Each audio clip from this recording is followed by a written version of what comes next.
জয় রাধে। আজকের পাঠ শ্রী চৈতন্য মহাপ্রভুর জগন্নাথপুরীতে প্রত্যাবর্তন, শ্রী চৈতন্য চরিতামৃত মধ্যলীলা খণ্ড, শ্লোক ৭১। আর দিনে প্রভু স্থানে কইল নিবেদন, আজ্ঞা দেহ গৌর দেশে পাঠাইয়া একজন। তোমার দক্ষিণ গমন শুনি সচিয়াই, অদ্বৈতাদি ভক্ত সব আছে দুঃখ পাই। একজন যাই কছক শুভ সমাচার, প্রভু কহে সেই করো যে ইচ্ছা তোমার। তবে সেই কৃষ্ণদাসে গৌড়ে পাঠাইল, বৈষ্ণব সবাকে দিতে মহাপ্রসাদ দিল। তবে গৌড় দেশে আইলা কালা কৃষ্ণদাস, নবদ্বীপে গেল তেহ সচিয়াই পাশ। মহাপ্রসাদ দিয়া তাঁরে কইল নমস্কার, দক্ষিণ হইতে আইলা প্রভু কহে সমাচার।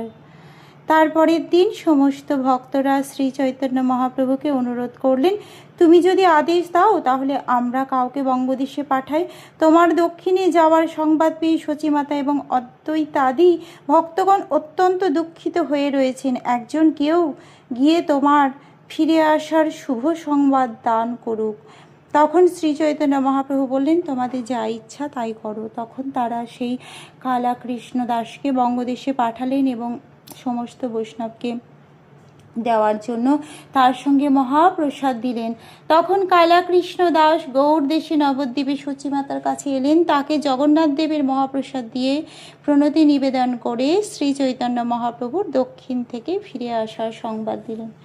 শুনিয়া আনন্দিত হইল সচিমাতার মন, শ্রীবাসাদি আর যত যত ভক্তগণ।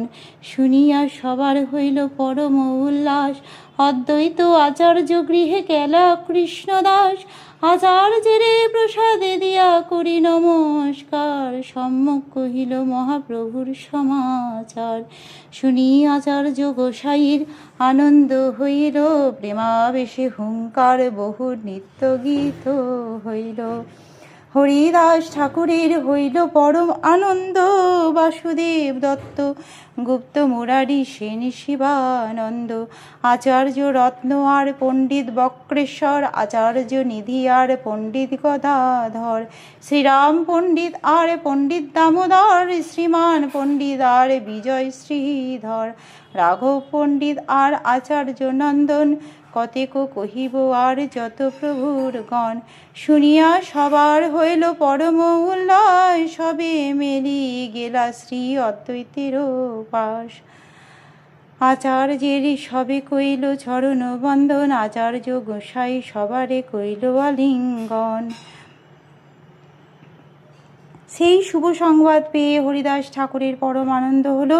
বাসুদেব দত্ত, মুরারি গুপ্ত, শিবানন্দ সেন, আচার্য রত্ন, বক্রেশ্বর পণ্ডিত, আচার্য নিধি, গদাধর পণ্ডিত, শ্রীরাম পণ্ডিত এবং শ্রী দামোদর পণ্ডিত, শ্রীমান পণ্ডিত বিজয় শ্রীধর, রাঘব পণ্ডিত, অদ্বৈত আচার্যের পুত্র আদি শ্রী চৈতন্য মহাপ্রভুর যত ভক্ত ছিলেন সকলেই সেই সংবাদ পেয়ে পরম উল্লাসে শ্রী অদ্বৈত আচার্যের গৃহে এলেন। তারা সকলে শ্রী অদ্বৈত আচার্য প্রভুর শ্রী পাদপদ্ম বন্দনা করলেন এবং অদ্বৈত আচার্য প্রভু তখন তাদের সকলকে আলিঙ্গন করলেন। দিন ২-৩ আচার্য মহোৎসব কইল, নীলাচল যাইতে আচার্য যুক্তি দৃঢ় কইল। সবে মিলি নবদ্বীপে একত্র হইয়া, নীলাদ্রি চলিল সচিমাতার আজ্ঞা লইয়া। প্রভুর সমাচার শুনি কুলীন গ্রামবাসী, সত্যরাজ রামানন্দ মিলিলা সবে আসি।